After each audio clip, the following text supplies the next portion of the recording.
All right, good morning, everyone. It's 10 o'clock, so we'll value your time. We'll get started here. My name is Troy Beaver with HalenHardy.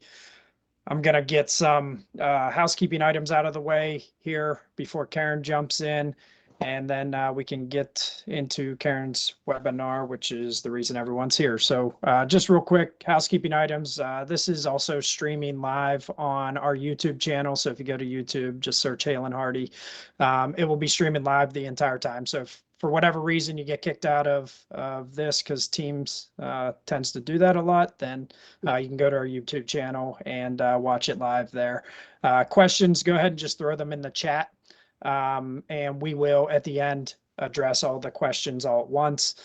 If you would like a certificate after the webinar, we will be sending out an email follow-up with a link to request that. Just request it through that link, and we will make sure that we get you the certificate. If you don't receive the link, feel free to just reach out to sales@halenhardy.com. But everyone that's here should be receiving the email that has the link. Real quick, outside of the housekeeping items, just want to give a brief introduction what we do here at HalenHardy. I'm sure there's a lot of you on this that may not know who we are, what we do. Our mission at HalenHardy is to simplify spill and sediment control, and we do that through the development and manufacturing of innovative products, providing installation and maintenance services around these products, as well as offering training on product usage and ways to stay compliant with various regulations. Our core areas of focus, our four core areas of focus, are spill cleanup and containment in the outdoors. That's anything from land-based spills to containing and cleaning up spills on water, to putting products under persistent equipment leaks and drips in the outdoors. Second core area is filtering oily sheen from stormwater inside of secondary containment structures. Third area is filtering sheen, silt, sediment, as well as other contaminants from stormwater runoff, and that's typically around storm drains, ditches, outfalls.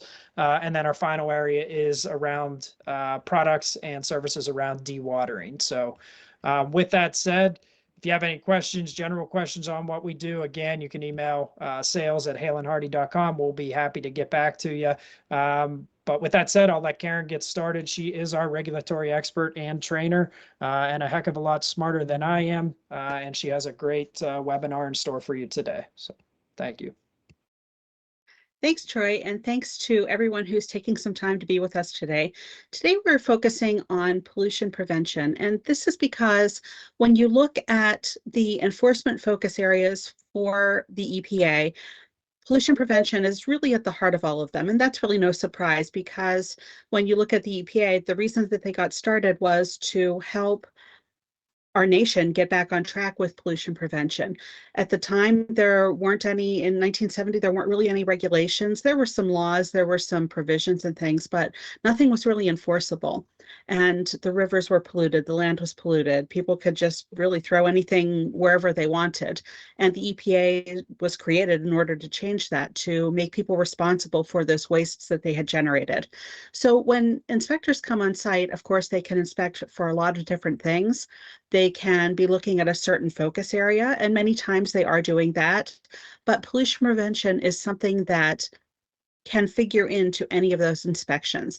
They want to see that you are making that good faith effort, that not only are you following what your plans say, and not only are you doing those things that you say that you're going to do in your plans, but are you looking forward? Are you taking those proactive measures? Do you have that forward thinking mentality to look at what wastes you're generating, how you are affecting that environment, and how you can look for better opportunities to prevent that pollution in the first place. So let's start with one of the first questions that they can ask when they're looking at pollution prevention opportunities, and that is looking at the waste streams that your facility or your operation, your company, whatever you term that name for your group, what are you generating as wastes?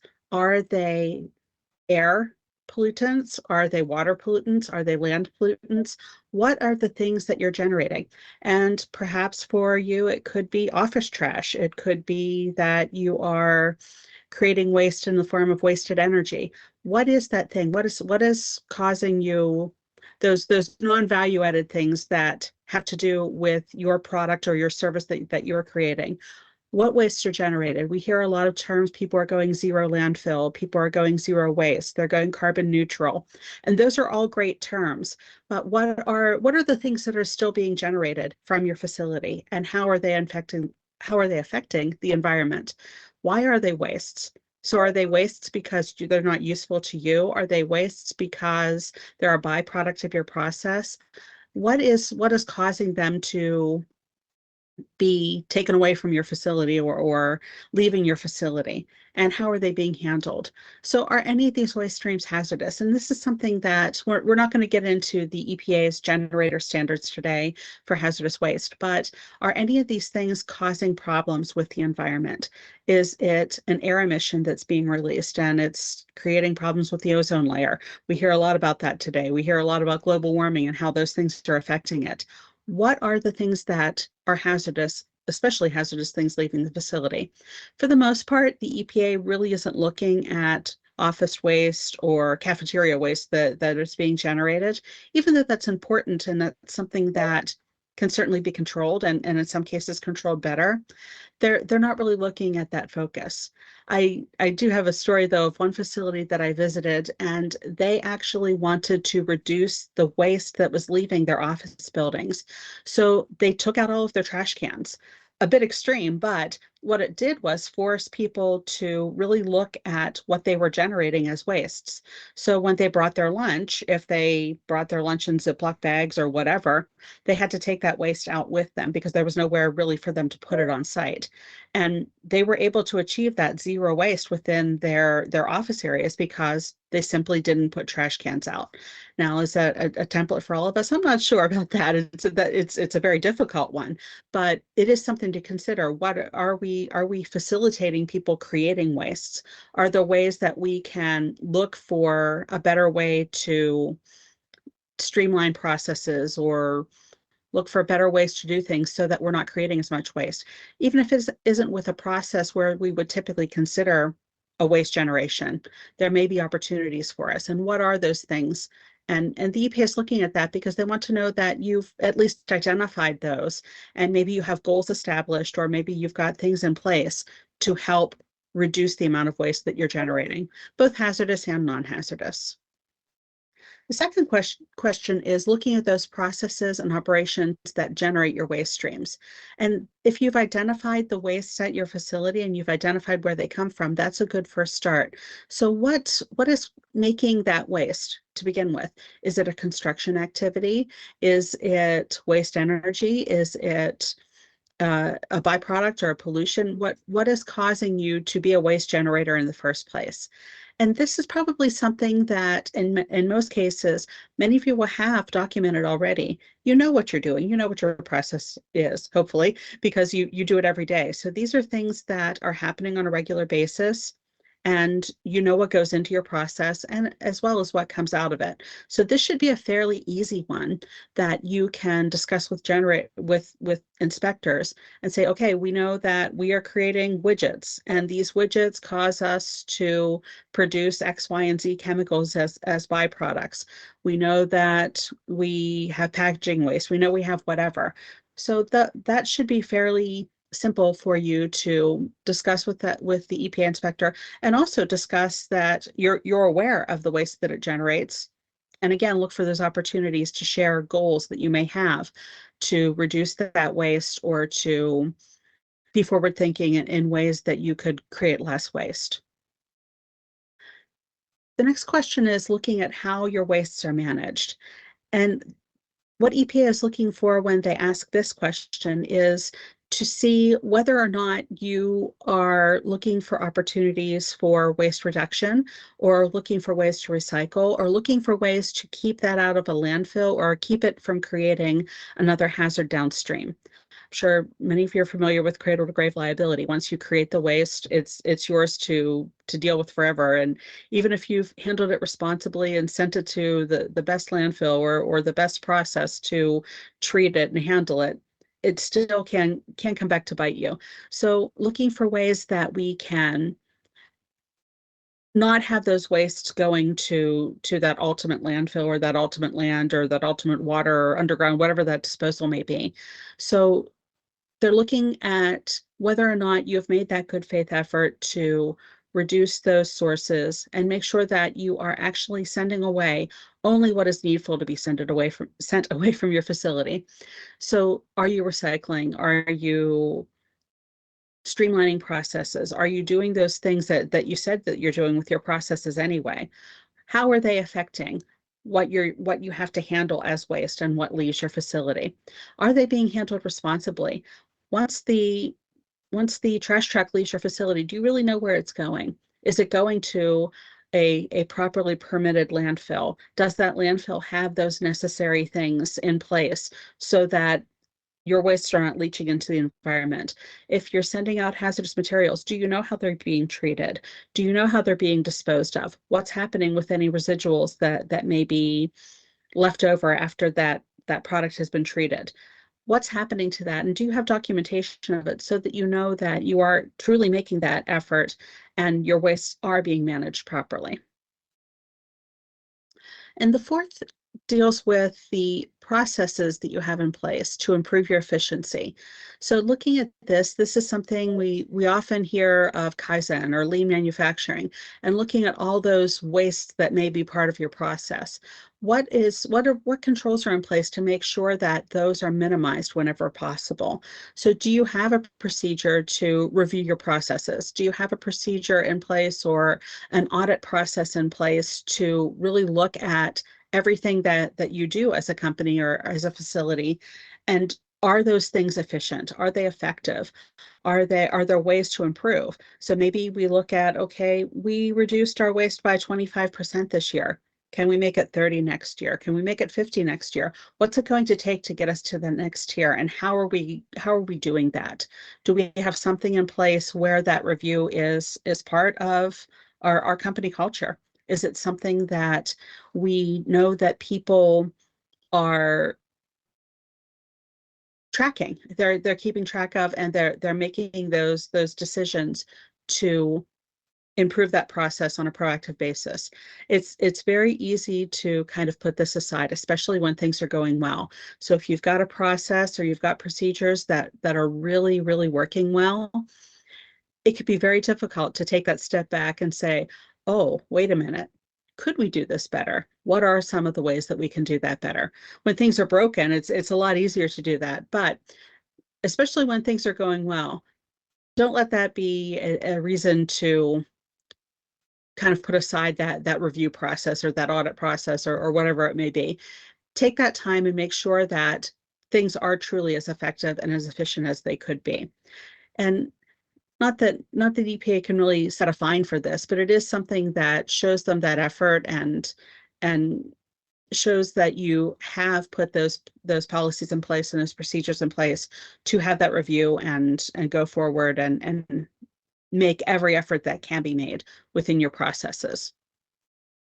The fifth question is looking at your housekeeping practices. And this can be anything that you are doing to, again, reduce those sources of waste and also recycle or recover or reuse or repurpose. So what are you doing to make sure that you're not generating any more waste than you absolutely have to? And this could be simple things. This could be a matter of keeping your storage areas tidy and in order.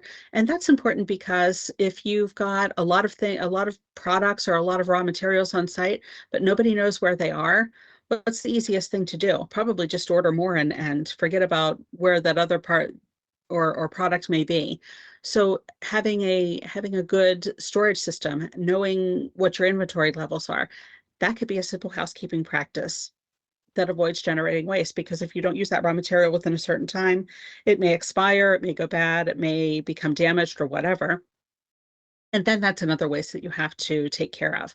Do you have recycling bins throughout your facility? Are people using those bins properly? Do they know to recycle the paper in the office? Do they know to keep piles that are stored outside covers so that they don't get washed away in the rain? What are those simple things that you do every day that not only help to minimize waste, they probably also help you with the cost savings as well, because you don't have to keep replacing those things that end up being waste because they weren't managed properly. So again, this is going to vary depending on what kind of facility you have, but there are a lot of opportunities there to really look at how responsible you are for the things that you have and what you're doing to keep them tidy, keep them neat, keep them in order, keep them inventoried, so that they're not becoming waste, and they're not becoming one more thing that you've got to manage in addition to the waste that are already generated as a part of your processes. And the last question is looking at whether or not your facility, your company, has a pollution prevention plan or strategy. And this is one that is a big focus now, not only for the EPA, but also for companies in general, especially companies that are publicly traded. ESG, I don't know if a lot of you are familiar with that. It's a new term, and it stands for environment, social, and governance. And what it is looking at your facility as a whole and how your facility takes care of all of those things that aren't related to the product or service that you're selling. So are you a good environmental steward? We'll stick with that one for the purpose of this webinar today. What do you have in place to prevent pollution? Because we all know that one big spill or one big event can really make or break a company when it comes to the environment, as far as your image and as far as fines and as far as cleanup costs and all those things associated with it. So environmental concerns are something that investors are looking a lot more fervently at now, because they are reflective of how your company is performing as a whole. They're one of those big three elements behind the scenes of how a company is truly performing within their sector or within their realm. So knowing that your company has that plan in place, that you have goals. So today we generate 50,000 tons of waste. Next year we only want to generate 25,000 tons of waste. Whatever those numbers are, hopefully you're far below that, and doing a good job of that. But even if you aren't, what are you doing today, and what is your goal for tomorrow, for next month, for next year, for the next 5 years? And not only having those goals, but having the steps in place on how you're going to achieve those goals. It's great to have a goal, but if there's no strategy or there's no plan for how to get to that goal, it's probably not something that anybody is focusing on, and it could be much harder or practically impossible to achieve that goal. So the goals don't have to be lofty. They don't have to be zero landfill. They don't have to be zero carbon emissions, or whatever you're going for at first. But what is that goal? What does it look like for your facility? Is it something that you can achieve? And how long is it going to take to achieve it? What all those elements in place, so that you really know what you're looking at as far as where your company is headed in the terms of pollution prevention. So let's look next at some of the things that the EPA has really been stressing for those pollution prevention opportunities. And remember that when the EPA, if you look at most of the regulations that they have passed, a lot of them focus on preventing pollution in the first place, as opposed to being reactive. And I know that might sound like, wait a minute, you're a spill response company. Why are you saying that? You want us to be prepared for spills? Absolutely. Everybody needs to be prepared for spills. However, when you look at the regulations, the spill response element is only a tiny part of that. The focus is on doing things proactively so that you don't have the spill in the first place. And then when things go south, there's also a plan for that. And that's where the spill response comes in. So when we're focusing on pollution prevention, we're looking at the different things within our facility that are creating waste, that are creating pollution. And again, this pollution, we tend to look at liquids because that's the market that we're in, but the pollution could be air pollution as well. So it might be focusing on putting better filters in your air handlers.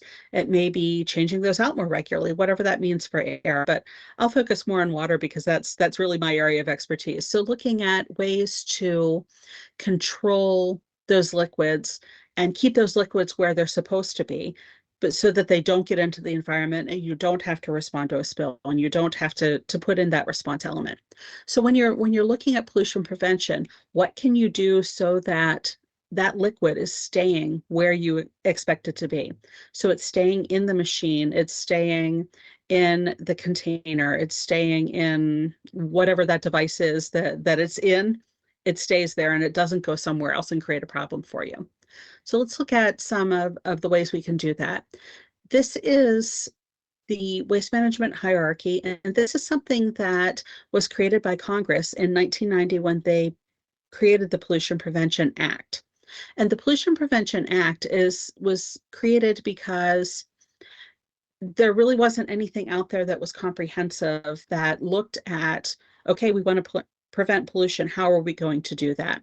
And it is the kind of the backbone of the basis for many of the regulations that EPA has created since then. So this is the act or the law that's behind the waste generator standards. It's behind the SPCC regulations. It's behind the stormwater regulations. So it's kind of that all-encompassing thing that's out there that helps guide the different policies, the different regulations that the EPA has created since then.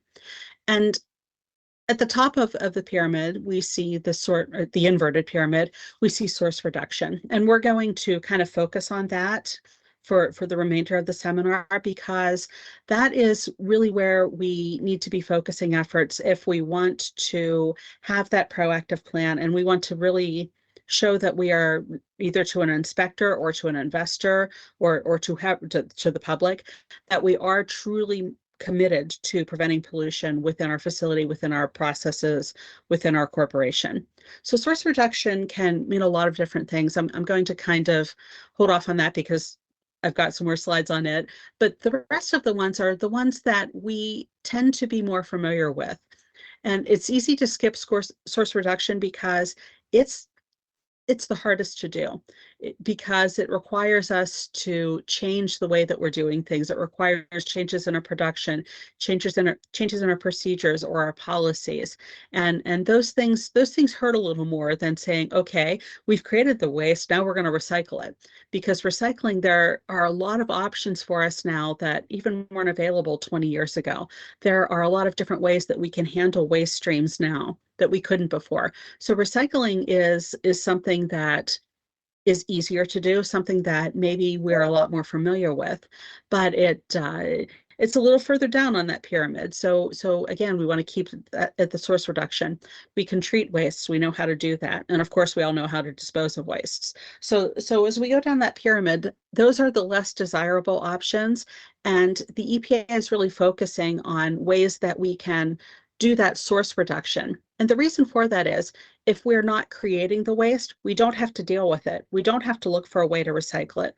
We don't have to look for a way to treat it, or we don't have to dispose of it. So just like being responsible for a pet, if you have a dog, you have to feed it, you have to give it water, it needs to go for walks, it needs vaccinations, it needs a license.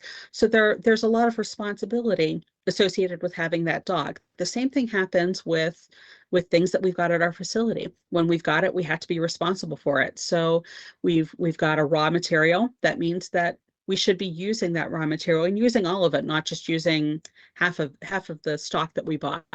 When we generate that waste, we now have to look for ways to recycle it. And again, just all that responsibility. So if we're not creating it in the first place, then we don't have to manage it. We don't have to deal with the rest of that pyramid because it's not there for us to be responsible for in the first place.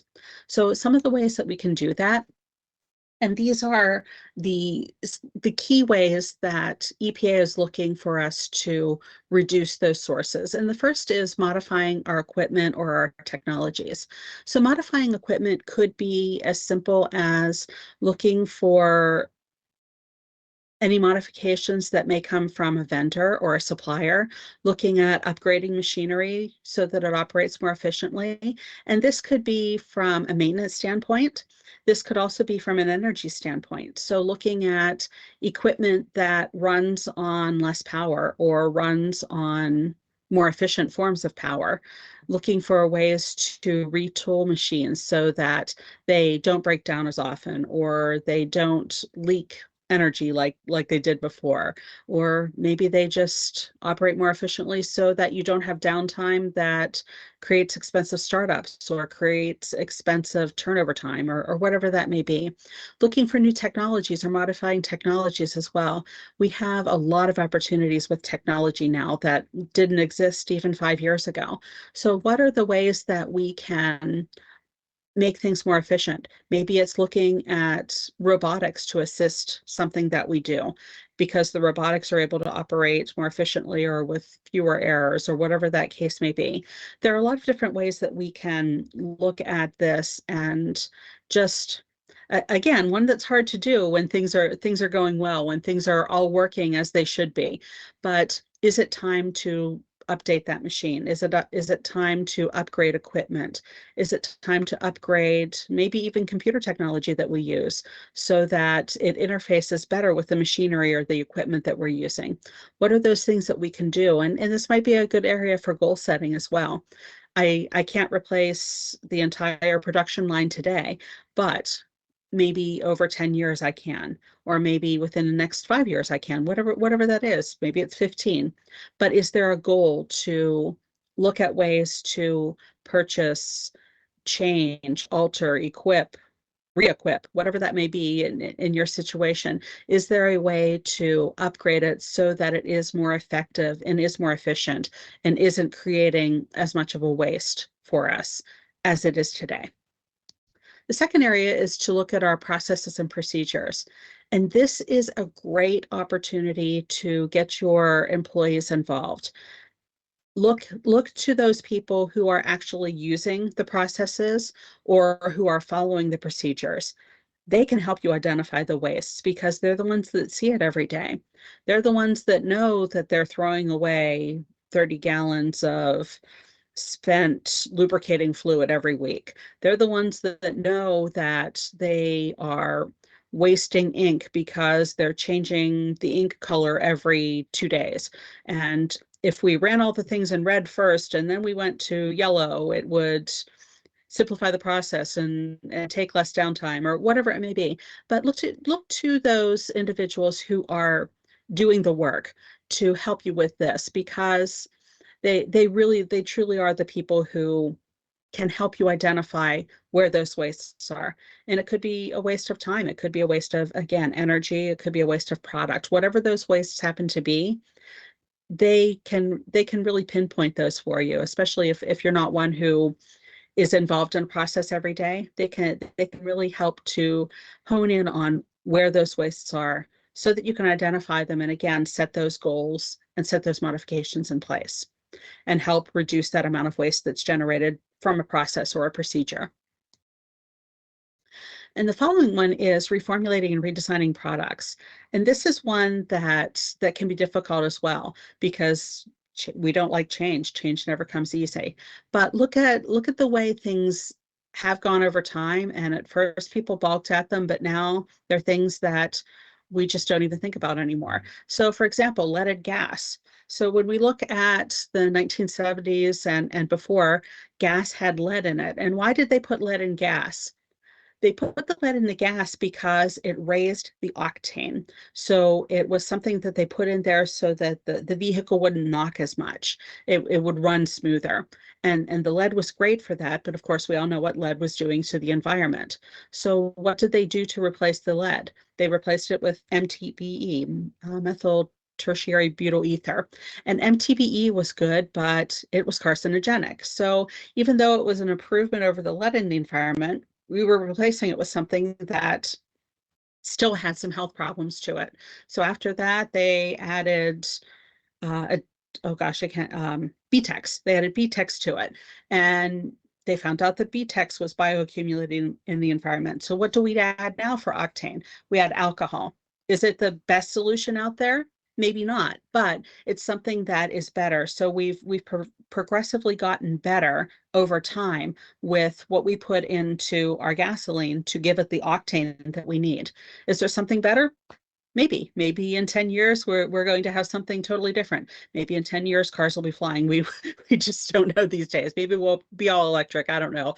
But that's an example of how a product was reformulated or redesigned to make it less hazardous in the environment. So still some room for improvement there, absolutely, but things have gotten better than they were 40, 50 years ago. So are there ways that you are able to reformulate your product or redesign your product or your service or whatever it may be so that it is less hazardous? It is better for the environment. Another one is cleaning chemicals. 40 years ago, 30 years ago, many cleaning chemicals had chlorinated compounds in them that were very bad for people and bad for the environment. And a lot of those have been taken out and repurposed and reformulated with citrus base. Again, still a cleaner, still has some hazardous components to it, but less hazardous than it was before and just as effective. So what are those things that you may be able to do that can kind of put you in that situation of, even if they aren't perfect, they are not as bad as they were previously? And again, none of these are necessarily easy, but these are the things that are going to move that needle for you with waste. And the next one is substituting raw materials. And this is one that can be very difficult depending on the processes that you have, especially if you're in pharmaceuticals or you're in the food industry or you're in one of those industries that has those higher regulations. It can be very difficult to substitute raw materials because it means going through a lot of hoops to get that reformulation or that substitution approved and permitted within your process. But for those of us who aren't in those more stringent areas, this could be something as simple as looking at solvents that you're using or looking at lubricants that you're using and seeing if there is an alternative there that is a little bit better for the environment and possibly better for the health of your employees as well. So what is that may possibly be changed within your raw material list? And this could be something where you need to start with looking at, okay, what is the list of raw materials that we use? What do we have on site? What do we have it? Can it be substituted? And sometimes the answer is no. But this is one that can also be a good cost savings for you as well.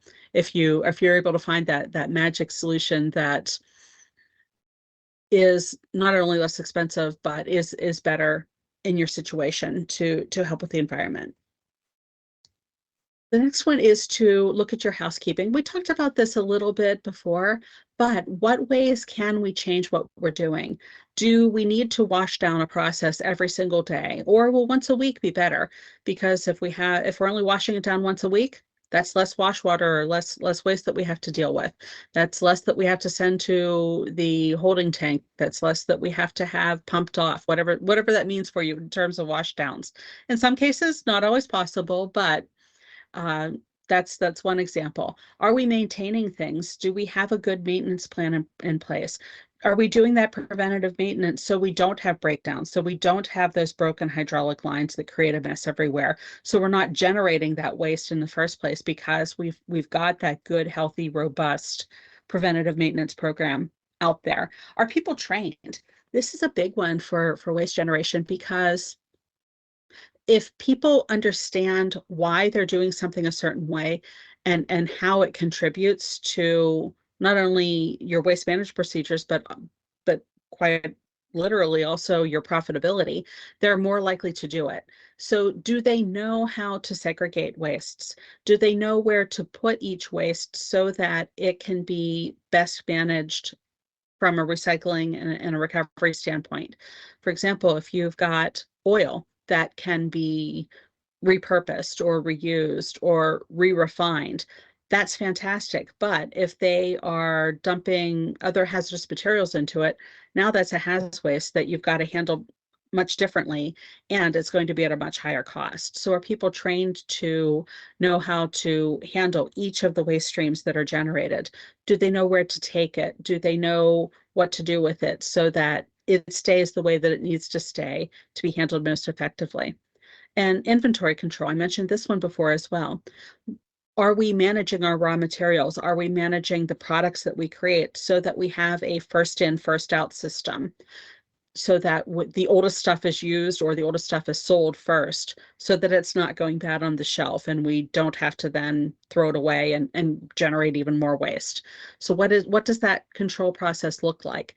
I know, especially with COVID, uh, we're all a little leery of just-in-time manufacturing now. We're all a little leery of that control system. And I know I want to tend to stock a little more at my house so that I know I'm ready, but that can be dangerous if we're not going to be able to use it. So what is that critical level that we need?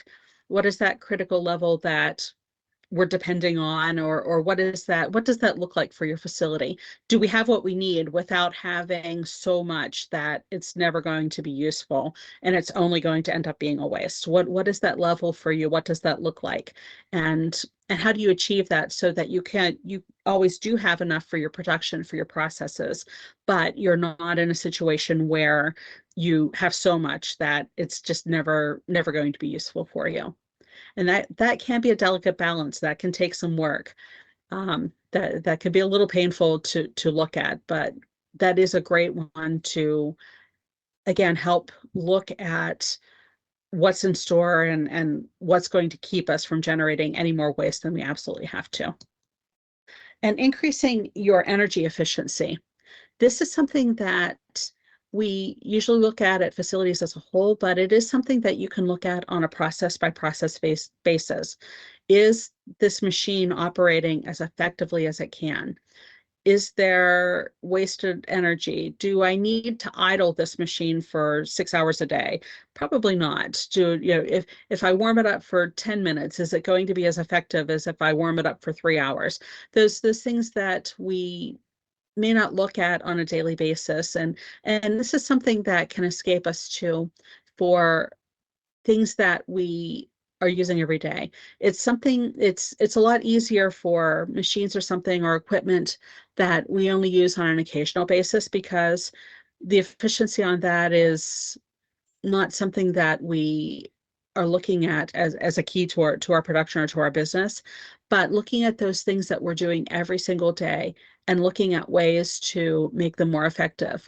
This could be for a big facility. It could be something where you install motion sensors in office areas, or it could be something where you're looking at the heating levels that are in a building throughout the day and having those sensors to say, okay, you know what, during the day, we're going to set everything at 70, but at night, we're going to take it down to 50. What are the ways to increase the efficiency in the energy that you use? Is there a way to repurpose some of that energy? Is there a way to repurpose energy that's created from your process and recycle that or recover that back into the process instead of just letting it escape into the environment? A lot of different ways to look at energy use and look for ways to increase our ability to recover that or to use it more effectively.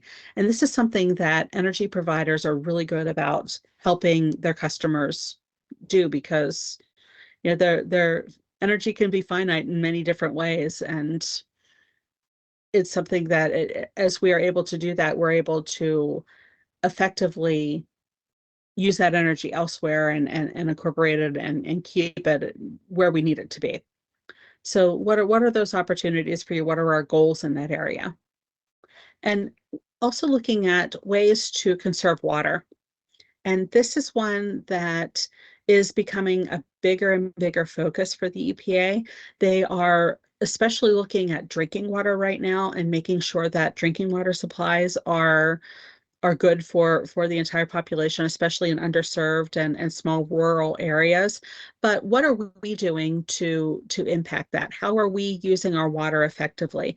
Are we recirculating it? Are we doing what we can to take the contaminants or the solids or the pollutants out? Are we using that effectively? If we have stormwater outside, are we looking for ways to allow that to infiltrate back into the ground as opposed to doing other things with it that can enhance pollution? So what are those things that we're doing to keep our water that we use clean? So that could be processed water, it could be stormwater, any water that we've got on site. What efforts are we making to make sure that it's as clean as it can be and that we're using it as effectively as we can? So can we do something with 10 gallons of water instead of 100 gallons of water? What are those opportunities for you? So wrapping up, there are a lot of different ways that we can effectively reduce the amount of pollution that we have coming from our facilities. And again, really the key is looking at that source reduction.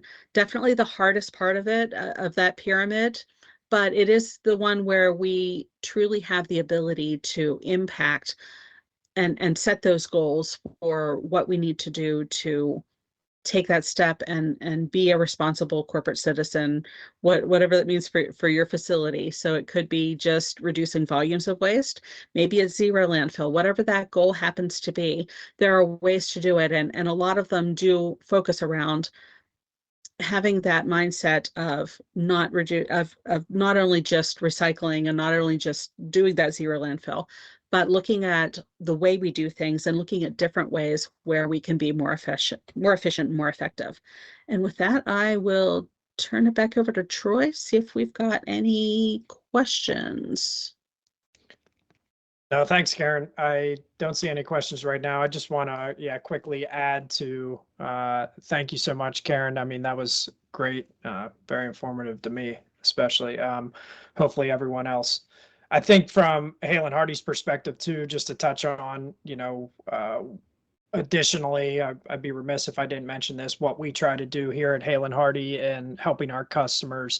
Number one is the products that I spoke about at the beginning, creating products that really help reduce this waste that Karen talked about, whether it's something that's made from 100% recycled material, which is the majority of our products. A lot of our products are going to absorb a lot more of whatever the spill cleanup is than your traditional materials. So you're reducing the amount of waste generated there by using less product. A lot of our products are reusable, again, reducing the waste.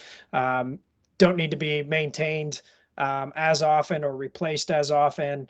And some of our products are even reusable, as I mentioned. And then also just ways to filter the contaminants on site. So you don't have stormwater that you're hauling and disposing of. Those are kind of the areas that we really focus on here at HalenHardy, and ways that we can help our customers and what we can do internally as well as a company. With that, I don't see any questions. So you're either everyone's really shy, or Karen, you answered everything without them having to ask any questions. So again, we hopefully got you 18 minutes back than we said we didn't. If you guys have any questions, there's Karen's email on the screen, khamel@halenhardy.com. Also, feel free to email sales@halenhardy.com if you do have any general questions, and we will get those links to the certificate as well as a link to the webinar, which will be posted on our blog on our website. So if you missed anything, want to rewatch anything, or you want to send it to someone else, feel free to do that. So again, thanks for your time, and thank you, Karen. Awesome job. Thank you. Thanks, everyone.